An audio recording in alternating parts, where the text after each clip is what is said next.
Personalize the sales process and create custom offers with Heyflow's formulas. In this video, I'll show you how to use our calculations feature. My name is Laura and welcome to Heyflow.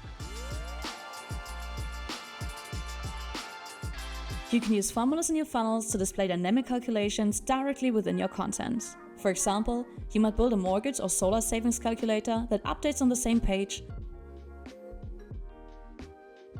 or create a personalized outcome page based on a calculated lead score.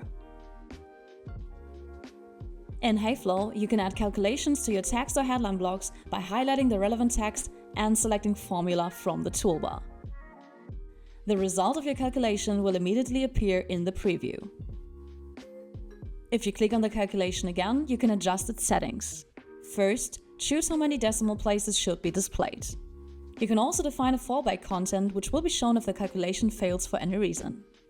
The full Math.js syntax is supported, giving you access to a wide range of mathematical functions. You can also use response inputs for the calculation. To do so, set up the variables for the inputs you want to use in your formula. Inputs should contain numeric values, so it's recommended to change the native input type to number. You can do this in the block settings under Advanced. For multiple choice or picture choice blocks, you can assign numbers in the system label fields. Any text in the label will be ignored in the formula, so only the numeric value will be used for calculations.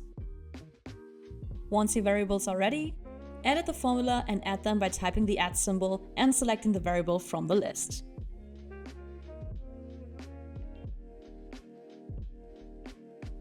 If you want to store the result, add a system label to the formula response.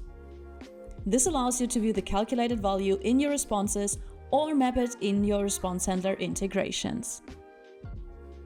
You can also take this further with advanced logic. Use the formula here to control navigation based on the calculated result. This makes it possible to build complex quizzes, score your leads, and guide users through different paths in your funnel depending on their outcome. Congratulations! You now know how to use formulas in your funnel. For more information on this topic, visit our Help Center or check out other videos. Happy building!